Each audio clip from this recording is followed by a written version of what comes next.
What a beautiful account of those last days and last moments of Master's life. Devi and I'll speak just briefly.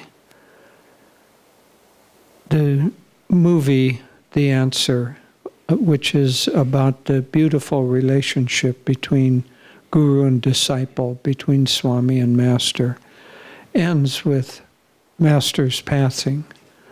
And those of you who have seen it, and those who will see it on Sunday evening, will see that that very last scene where the monks and Dai Mata are saying goodbye to Master, the movie ends with Master appearing briefly beyond the body, just as a sign.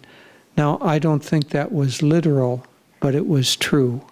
Master did appear in the sense that he was still present in the hearts and minds of all those there. At any rate, that last appearance, and then he fades away. The question for all of us is, how can we keep him more close to ourselves, more open, more present?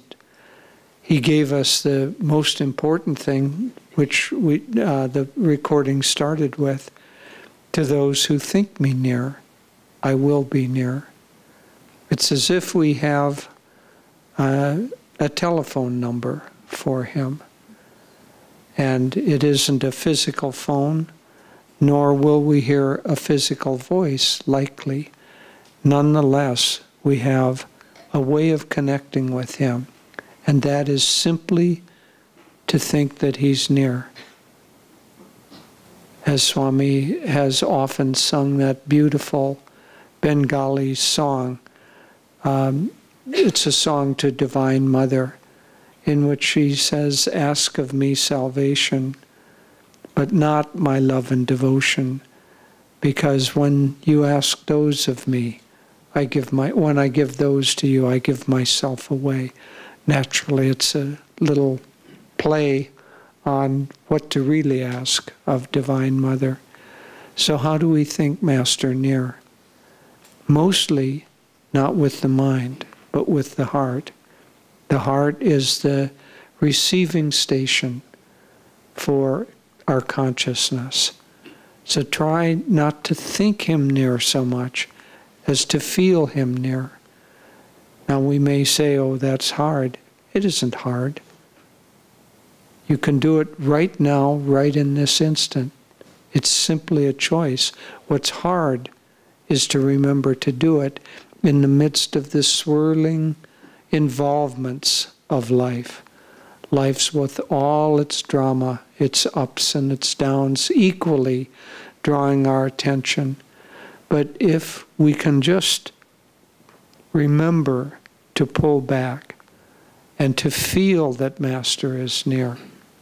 For those who are helped by an intellectual statement, there are hundreds of television stations in this room right as we speak. If we had the receiver, we could pick up any one of those television stations. Likewise, Master, Swami, all the great masters are present in this room at this very moment. If we had the receiver, we could pick up their signals. And that receiver is in our heart and in our consciousness. And so it's not difficult to understand in concept. It's difficult to convince the mind, which is drawn outward through the senses. It's difficult to convince that mind and convince the heart that these realities are true. But as we think them true, they are true. As we think Master near, he is near, because he's already there. All that's lacking is our thought and our love. I want to end by reading his beautiful poem, his advice to his devotees.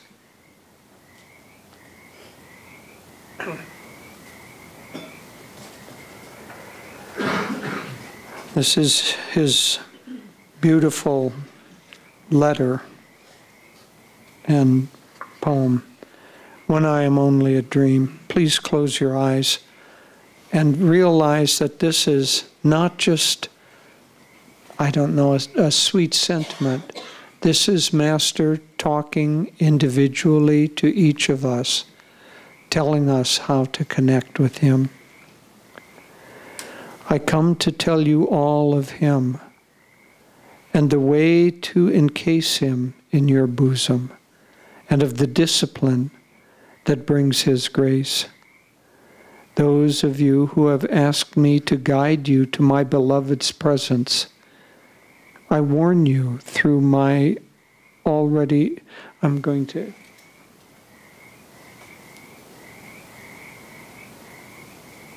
I can read more easily with these.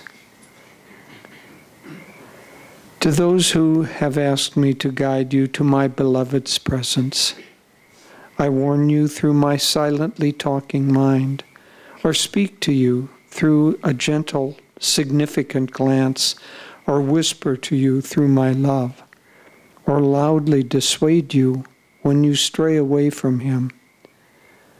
But when I shall become only a memory, or a mental image, or a silently speaking voice, when no earthly call will ever reveal my whereabouts in unplumbed space, when no shallow entreaty or stern stentorian command will bring from me an answer, I will smile in your mind when you are right, and when you are wrong, I will weep through my eyes, dimly peering at you in the dark, and weep through your eyes, perchance. I will whisper to you through your conscience, and I will reason with you through your reason, and I will love all through your love. When you are able no longer to talk with me, read my whispers from eternity. Eternally through it I will talk to you. Unknown, I will walk by your side and guard you with my invisible arms. And as soon as you know my beloved and hear his voice in silence, you will know me again, more tangibly than you ever knew me on this earth's plane.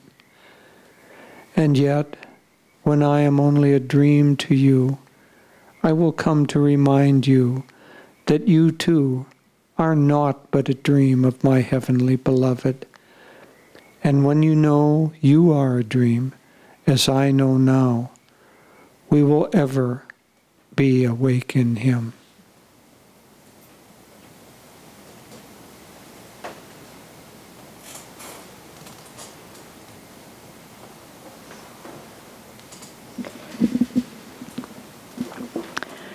Well, I think a question that I know I have asked myself, and I imagine you have asked yourself as well, is how do I fit into this grand picture? We read these beautiful stories of Master's life and can hear in Swamiji's recounting the extraordinary depths of his devotion for his Guru. And it's all wonderful. But then sometimes we pause and we pull back and we say, but is this mine? Where do I fit into this these grand souls who have touched God and merged with God? What is my life? Am I connected with all of this? I know I love Master, but what is my part to play in all this? And I want to read to you a little bit, a short excerpt from Swami's autobiography, The New Path. This is the same chapter that we read the excerpt from, but it's the beginning of it. And when I read this a few years ago, this passage, it had such a profound effect on me because I felt this is how I fit in, and it's how we all fit in.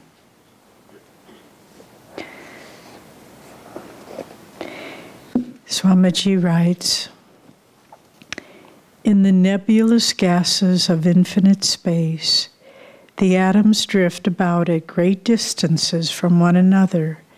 The average, so I have read, may be as much as 17 miles, much too far for their gravitational fields to attract one another. But if two atoms happen to drift together, their combined field makes it easier for them to attract a third atom. For three, it is still easier to attract a fourth. Thus, an occasional ball of matter keeps on growing until its gravitational field encompasses at last a radius of many millions of miles.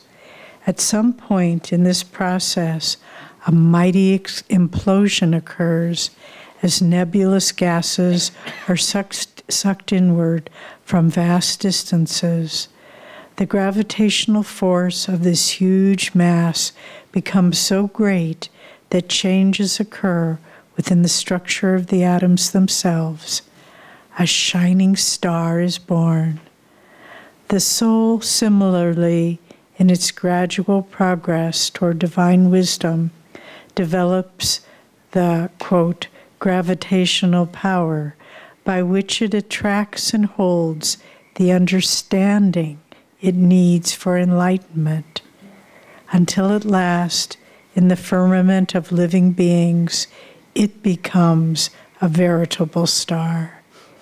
In the same way, too, the soul develops the gravitational pull to form meaningful and lasting relationships with other souls.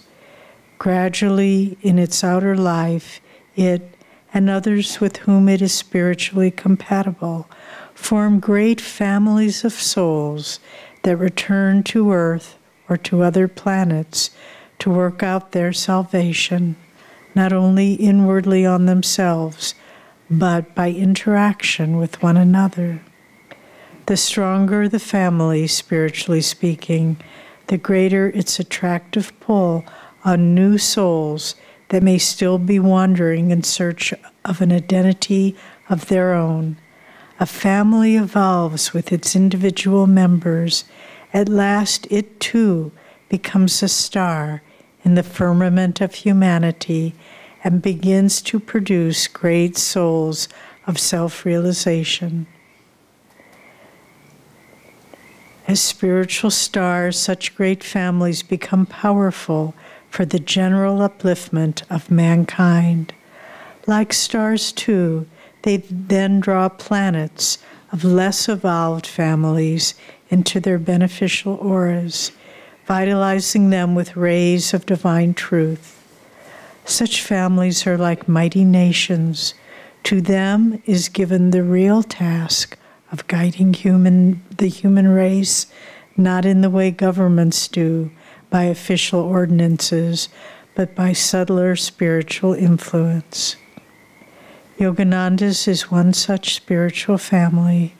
His forms part of a greater spiritual nation of which Jesus Christ and Sri Krishna in this age, Babaji, are also leaders. Yogananda, like William the Conqueror at Hastings, came to America to establish a beachhead, not in this case of worldly conquest, but of divine communion. Many have been born and are being born in the West to assist him in his mission. Many others are being attracted to it for the first time by the radiant magnetic influence, the spiritual gravitational field it has created. So this is a very profound passage because it helps us to understand how all of this works. When I first came to Ananda, it was 50 years ago, I didn't know that I would give the rest of my life to this, But such was the power of the gravitational field, the spiritual field of Master and of our great teacher Swamiji, that we were magnetically drawn. And so I see sitting here in this room some new faces. You are being drawn. You are being drawn by this magnetism, not personal, not person to person, but just as it's described, a great star is born, and these spiritual families are magnetic stars. And so we all, some of us will be teachers, some of us will be farmers, some of us will be cooks, some of us will be musicians. It doesn't really matter. We're just part of this orbiting star that God has sent to the world. And what a great joy to understand that other families will be drawn here, just as the groups that come and spend time at the expanding light. And they're magnetized, they're blessed by the energy that's here. And people in China and in Venezuela and in Ecuador, they feel the pull of this magnetism, and they too are drawn. And it becomes like an unstoppable wave, really. We look at the world around us, and I can become very discouraged. How can people live this way? How can they be so dishonest? How can they be so selfish? How can they be so blind? But that's not what's really going on. What's really going on is every soul on earth is being drawn towards the light in his own way. And how fortunate we all are to have been drawn into the magnetic field of this great Master, and through the vehicle of our great teacher, Swami Kriyananda. As time goes by, I appreciate more and more what he gave us, because I know I never could have followed this path without his guidance. I was not clear enough, and I would have been drawn away. But Swami's magnetism was strong, and his alignment with Master was strong. And he pulled us all with the gravitational field of his devotion for God and Guru. And bit by bit, we realize that's all we ever were, that's all we ever knew, that's all we ever wanted, was to feel the Guru's presence in our heart. And so, in the year ahead, this year of Ananda's 50th anniversary, where we're dedicating this magnificent new temple, we're so fortunate that it's all coming together. But in this year, let us not think only of our own spiritual growth or our own life problems. Let's think of Ananda and Master's family as a beautiful magnetic star, and shine that light as strongly as you can in prayer, in meditation, in service, in your consciousness. Shine that light of the great masters of this star out into the world unimpeded. And then that star, someday the star will be over. And someday this little ball of earth will be over. But it doesn't matter. That's not even the story. The story is the joining together, one by one, of souls into God's light. And all the little dramas on earth are pale in comparison to the bigger story. So thank you for being a part of my family. When I listened to the music, the singing, and the chanting, I just thought, we're so fortunate to share in this incredible magnetic ray of devotion and purity of heart and self-offering. So we want to invite you all now to come up. We'll have some quiet chanting, and come up 2 or 3 at a time, and don't spend too long, because otherwise we'll be here far into the night, which I suppose is okay too.